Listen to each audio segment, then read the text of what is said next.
Hi, I'm Maya. I grew up in a pretty typical neighborhood, but my life was far from typical. Let me take you on a journey of betrayal, loss, and my fight to rise above it all. Growing up, I had always looked up to my older brother Alex. He was the golden boy of the family, always praised and loved by everyone, especially my parents. Little did I know, he would be the very person to turn my life upside down. One day, Alex approached me with an idea. He had recently started a business and wanted me to invest my savings into it. Trusting him blindly, I agreed.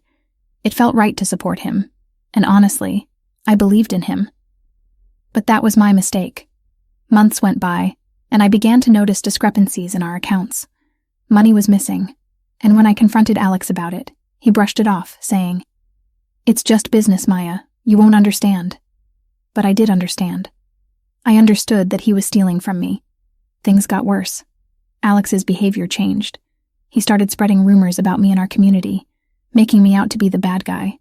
Friends, relatives, even my parents believed him and turned against me.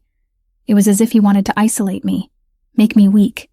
I felt trapped, surrounded by people I had once considered family. One evening, during a heated argument, Alex revealed his real intentions. "You were always the favorite, Maya," he spat out. "Always the smart one, the pretty one. Now it's my turn." He had planned to take everything from me, leaving me with nothing. He wanted to be the hero of our story, even if it meant destroying me. I was devastated. My own brother, someone I had trusted, was the reason for my downfall. But I wasn't going to let him win. With no one to turn to, I decided to fight back alone. I started collecting evidence against him. Bank statements, transaction records, everything that could prove his betrayal. I even hired a private investigator to keep an eye on him. Meanwhile, I tried to rebuild my life, working multiple jobs to recover my lost savings. As the evidence piled up, I approached a lawyer. Together, we built a strong case against Alex. And finally, the day of reckoning arrived. We went to court. The trial was intense. The community watched closely, some still believing Alex's lies. But as the evidence was presented, one by one, people began to see the truth. Friends who had turned their backs on me now looked at me with regret and sympathy. My parents, who had once sided with Alex, were in tears. Alex's defense crumbled. He tried to play the victim card, claiming that he had been manipulated and that it was all a misunderstanding.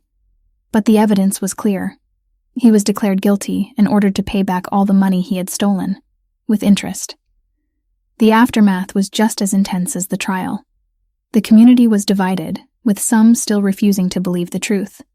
But the majority rallied behind me, apologizing for their earlier behavior and offering their support. My parents were heartbroken. They apologized profusely, but the damage was done. I couldn't bring myself to forgive them or Alex. The betrayal ran too deep. Over time, I rebuilt my life. I started my own business, using my experiences as a lesson to never trust blindly again. Alex, on the other hand, lost everything.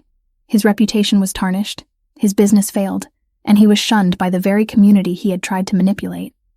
In the end, justice was served. I emerged stronger, more resilient, and determined to never let anyone take advantage of me again. My story is a testament to the strength of the human spirit and the importance of standing up for what's right, even when the odds are stacked against you. Who do you think is more at fault for Maya's suffering? Alex for betraying her trust, or the community for blindly believing him without seeking the truth? Share your thoughts in the comments below. And if you enjoyed this story and want to hear more, don't forget to hit the like button and subscribe to our channel.